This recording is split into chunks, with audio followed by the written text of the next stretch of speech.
우리는 지금까지 믿음의 바른 모습은 무엇이고 모델로 삼아야 될 것은 무엇인가, 이것을 성경을 통해서 살펴봤습니다.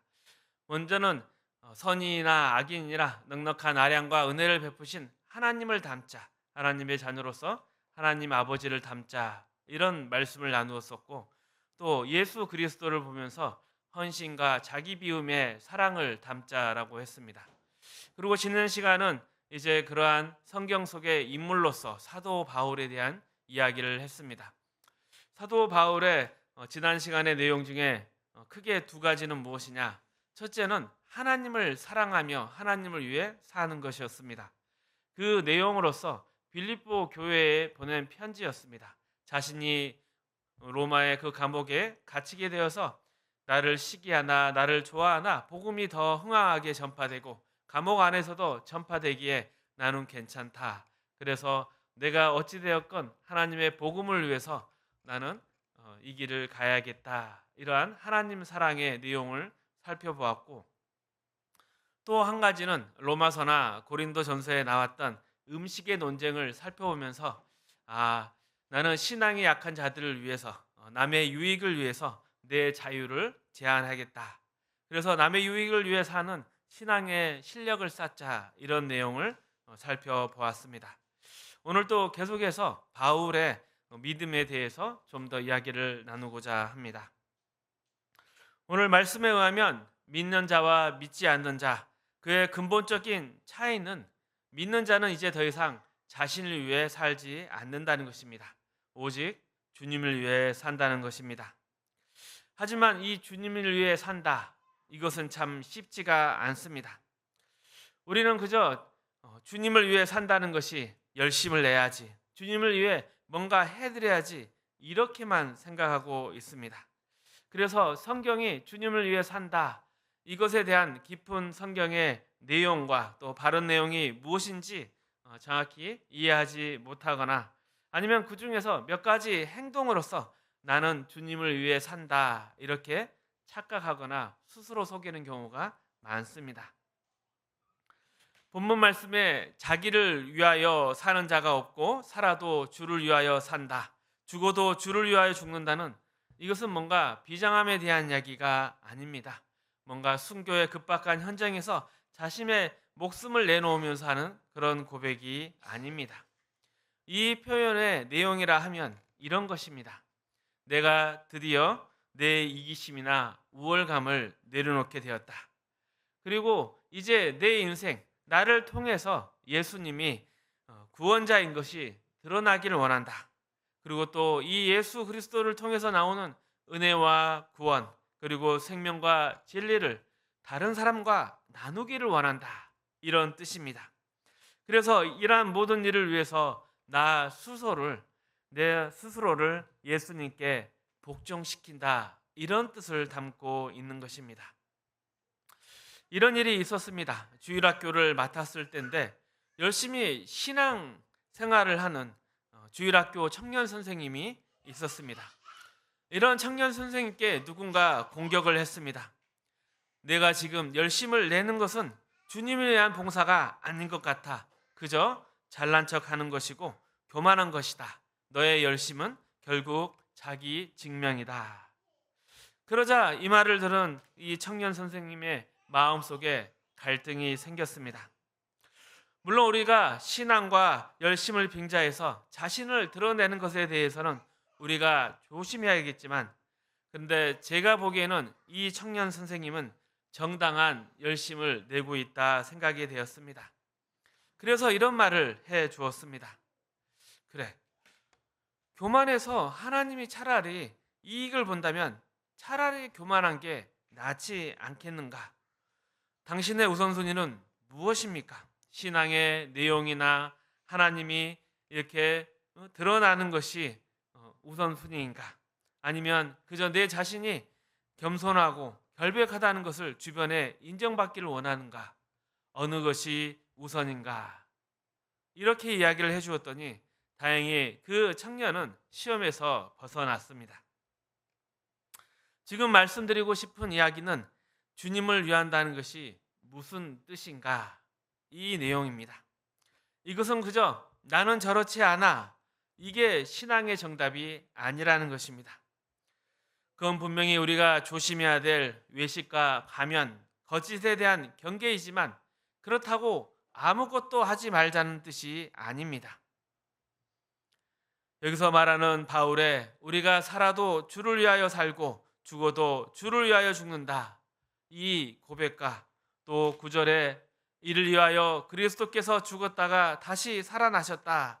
이 말씀을 함께 생각해 본다면 예수 그리스도로 말미암아 거듭난 인생, 즉 예수 그리스도로 시작이 되었고 그분의 존재와 삶, 또 그분이 했던 모든 것이 삶의 기초와 모범이 된 사람들은 예수 그리스도를 삶의 주인으로 모시고 산다는 이야기입니다. 그렇다면 실제적으로 무엇이 달라져야 할까요? 이러한 예가 디모데전서 1장 12절에서 16절에 나오고 있습니다. 우리 함께 읽어보겠습니다. 나를 능하게 하시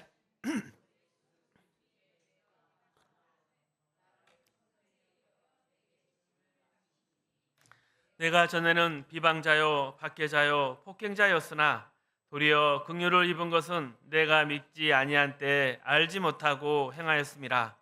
우리 주의 은혜가 그리스도 예수 안에 있는 믿음과 사랑과 함께 넘치도록 풍성하였도다. 믿보다 모든 사람이 받을 만한 이 말이여 그리스도 예수께서 죄인을 구원하시려고 세상에 임하셨다 하였도다. 죄인 중에 내가 괴순이라. 내가 긍휼을 입은 까닭은 예수 그리스도께서 내게 먼저 일체 오래 참으심을 보이사 후에 주를 믿어 영생 얻는 자들에게 본이 되게 하려 하심이라. 아멘. 사도 바울은 자신의 삶을 이런 증인으로서의 역할로 이해하고 있었습니다.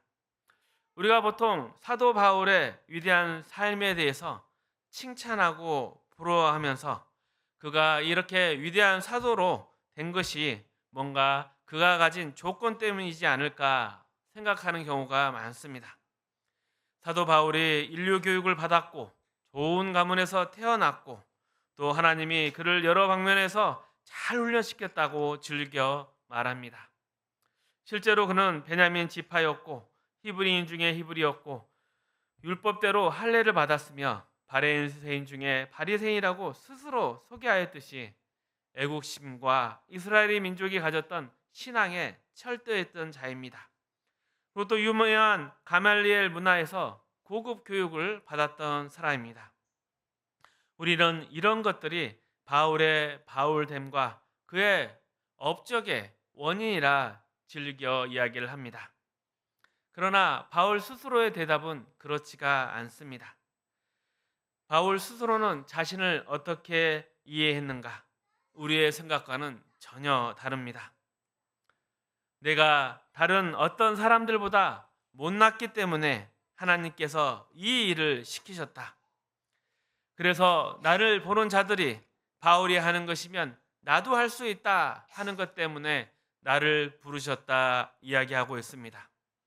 실제로 읽은 본문에서 사도 바울은 내가 죄인 중에 괴수다 고백하는 그 내용에는 그가 스데반을 죽인 사건을 염두에 두고 말했을 것이라 학자들이 짐작합니다. 하나님을 향한 열심이 뛰어났지만 예수 그리스도를 구원자로 인식하지 못했기에 이스라엘의 모든 신앙을 흔드는 자, 지금 말하면 이단이라 생각을 하고 그런 예수를 따르는 자를 가장 앞장서서 박해하였습니다.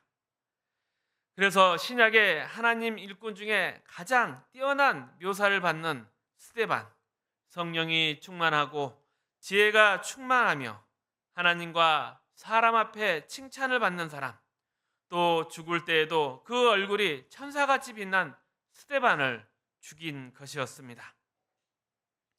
이 사건은 사도 바울로 하여금 평생 잊지 못할 사건이 되었을 것입니다.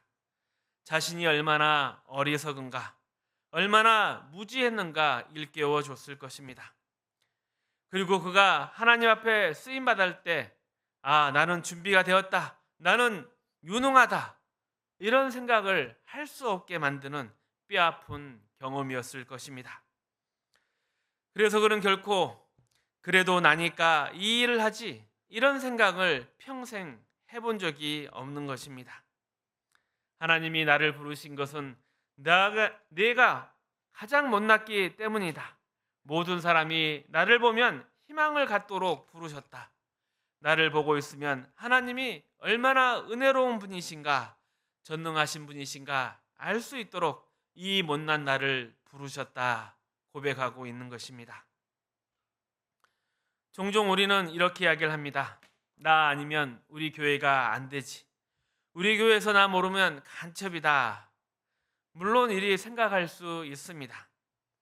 그러나 정말 내가 없으면 우리 교회가 망한다는 생각으로 자신의 중요성에 대해서 말하고 행동한다면 그건 참 난감한 일입니다. 진짜 중요한 일을 하는 사람이라면 다른 사람에게 자신을 설명하거나 드러낼 필요 없이 그저 그 일을 하면 되는 것입니다. 그 책임을 수행해야지 자신을 설명할 필요는 없습니다.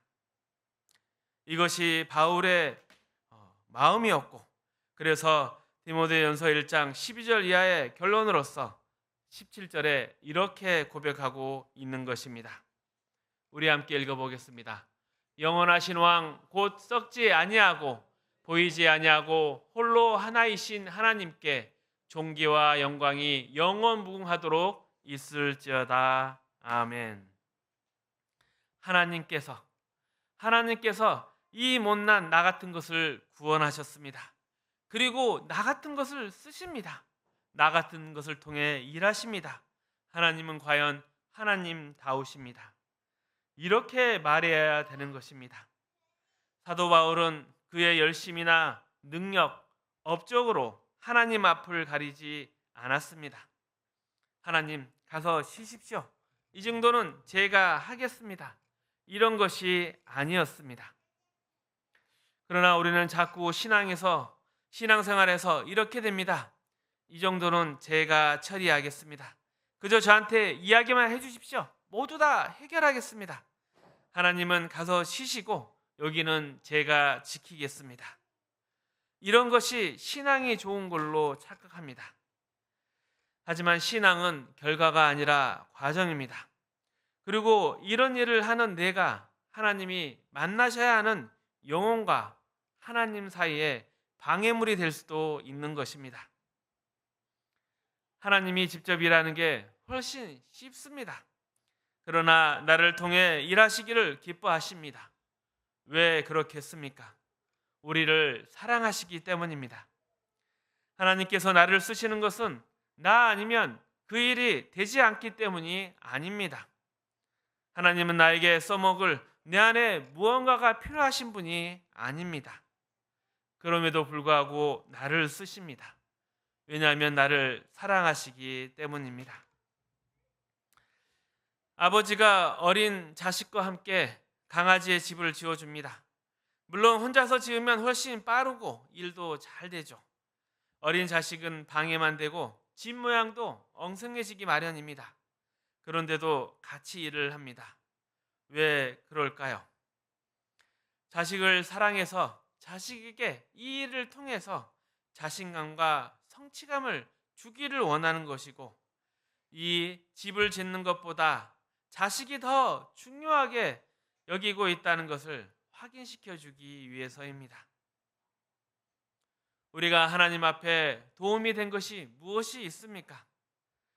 실제로 보면 방해된 적이 더 많지 않았습니까? 그렇다고 우리가 안 하면 하나님은 기다리십니다.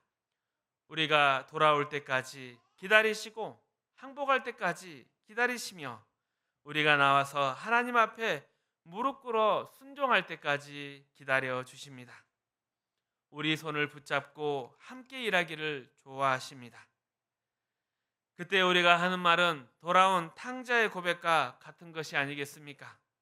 나는 아버지의 자식이라 일컬음을 감당할 수 없습니다. 그저 집안에 부리는 품꾼 하나로 생각해 주십시오. 그러자 아버지가 아니다, 목욕시키고 좋은 옷을 갈아입혀라, 반지를 끼워 주어라, 소를 잡아라, 돼지를 잡아라, 잔치를 벌이자 하십니다. 이것이 바로 아버지의 심정입니다. 우리는 능력으로 쓰임받는 것이 아니라 사랑으로 쓰임받고 있는 것입니다. 그래서 여러분은 나를 쓰시는 하나님이 나를 사랑해서 나와 함께 하십니다. 내가 받는 이 사랑과 이 은혜를 우리 모두에게 나눠주기 위해, 그리고 여러분을 나같이, 아니 나보다 더 사랑해서 이렇게 하십니다 라는 증인으로 서 있게 된 것입니다. 나 아니면 하나님 만날 수 없습니다. 나 아니면 이 일 할 수 없습니다. 이런 자리에 서 있지 말라는 것입니다. 고린도전서 2장에 이런 문제에 대해서 고린도 교회에 보낸 바울의 편지 내용이 있습니다. 우리 함께 읽어보겠습니다. 고린도전서 2장 1절에서 5절 말씀입니다. 형제들아, 내가 너희에게 나아가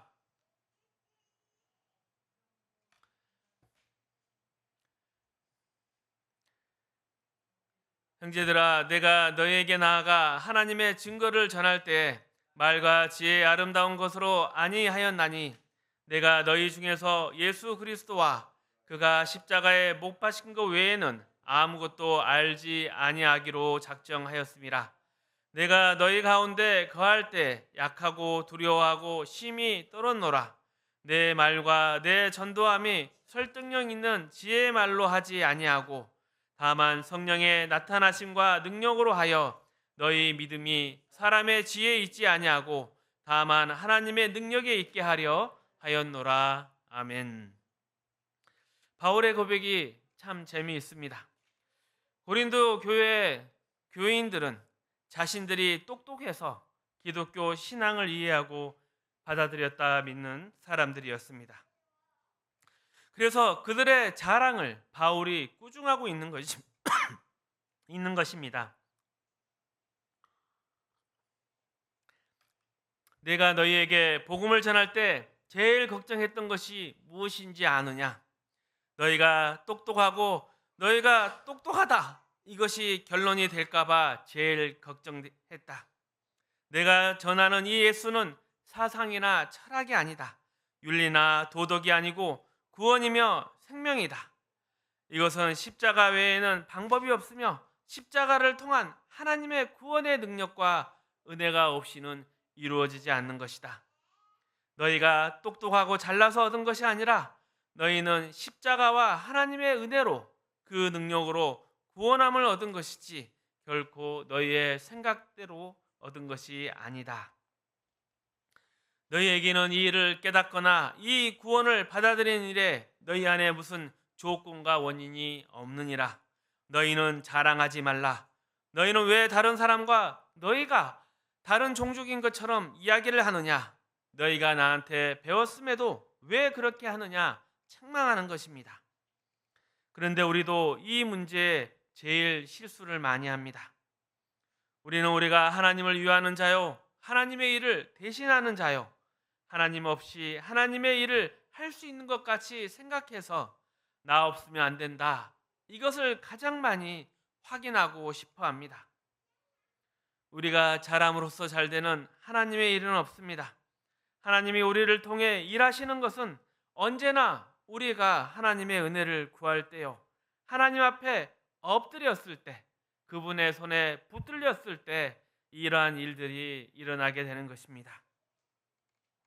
그래서 이것을 고린도전서 4장에서는 능력이나 기술 이런 식으로 표현하지 않고 이렇게 이야기를 하고 있습니다. 사람이 마땅히 우리를 그리스도의 일꾼이요 하나님의 비밀을 맡은 자로 여길지어다. 그리고 맡은 자들에게 구할 것은 충성이니라. 아멘. 예수 그리스도가 메시아로 오셨다는 여러 사람의 증언에 대해서 나사렛에서 무슨 선한 것이 나겠느냐, 이렇게 핀잔을 주었습니다. 예수님께서 공생애를 사시던 때에도 예수님을 부인하고 외면하고 대적한 자들에 대해서 신약의 교인들은 늘 저들의 무지함과 어리석음을 조롱하고 있습니다. 그렇다고 우리가 뭔가 다를 거라 생각하십니까? 우리도 그렇게 똑같이 행동하고 있는 것입니다. 사람은 자기의 실수를 모릅니다. 주변 사람들을 돌아보면 우리가 신앙이 좋다, 저 사람을 본받아야 돼 하는 사람들을 한번 유심히 살펴보십시오. 사도 바울을 본받겠다는 사람 많습니다. 요셉 좋아하는 사람 많습니다. 하지만 왜 좋아하는지 생각해 보십시오. 바울이 얻은 명성, 요셉이 얻은 결과에 우리는 관심이 많습니다. 요셉이 겪은 고난이라 바울이 겪은 그 고난, 아무것도 의지할 수 없는 상황에서의 충성, 죽음을 무릅쓰는 것, 이런 것이 우리 삶의 목표였습니까? 하나님의 사람으로 충성되기 위해서 성경이 무엇을 말하는지 우리는 공부하고 훈련해야 합니다. 좋은 신앙이 무엇입니까? 교회에서 큰 일을 해서 그 이름을 자신의 명예로 삼는 것입니까? 이것은 세상의 잣대입니다. 우리는 그런 것이 좋은 신앙이라고 서로 속이고 있는 것이 아닌지 돌아봐야 합니다. 바울이 가졌던 자신을 증명하지 않는 신앙, 이것이 중요합니다. 고린도후서 4장을 보면 사도 바울은 하나님께서 자신을 쓰시는 방법에 대해 이런 깊은 이해를 가지고 있음을 알 수 있습니다.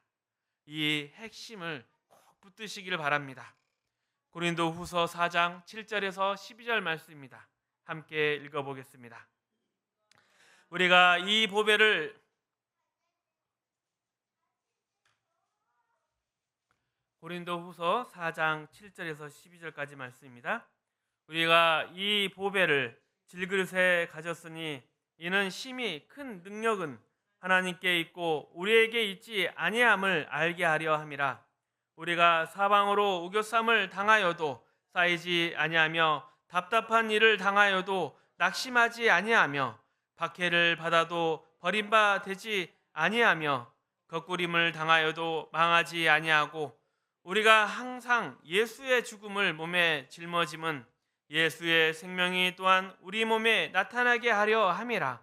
우리 살아있는 자가 항상 예수를 위하여 죽음에 넘겨짐은 예수의 생명이 또한 우리 죽을 육체에 나타내게 하려 함이라.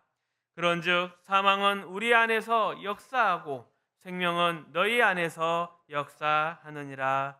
아멘. 질그릇 안에 보배를 가진 것 같이 질그릇이 보배가 되는 법이 없이 이 보배가 드러나야 한다. 그래서 이 보배가 드러나기 위해서 질그릇은 부서져야 하는 것입니다. 늘 질그릇이 깨지는 일이 우리의 생에서 반복되고 있는 것입니다. 핍박을 받으며 언제나 사망 속에 죽어 넘어가는 자, 그런 인생을 우리가 걷고 있는 것입니다. 그렇게 할 때 비로소 질그릇 안에 있는 보배가 드러나는 것입니다. 그리고 이것은 예수 그리스도의 십자가 사역을 염두에 두고 있습니다. 예수님이 죽으심으로 비로소 우리에게 생명이 결실된 것 같이 하나님이 하시는 모든 일에는 십자가 방법이 아닌 것이 없습니다. 언제나 하나님은 십자가의 방법을 최고의 방법으로 쓰십니다. 그래서 그 앞에 쓰임을 받는 모든 사람은 그 자신이 십자가에 죽는 것 같은 순종의 길을 걷지 않는 이상 생명이 결실되지 않다는 것을 알아야 합니다. 성경 어느 곳에서도 모세를 보라, 다윗을 보라, 다니엘을 보라, 엘리야를 보라, 바울을 보라 한 적이 없습니다. 그들을 위인하여서 제시한 적도 없습니다.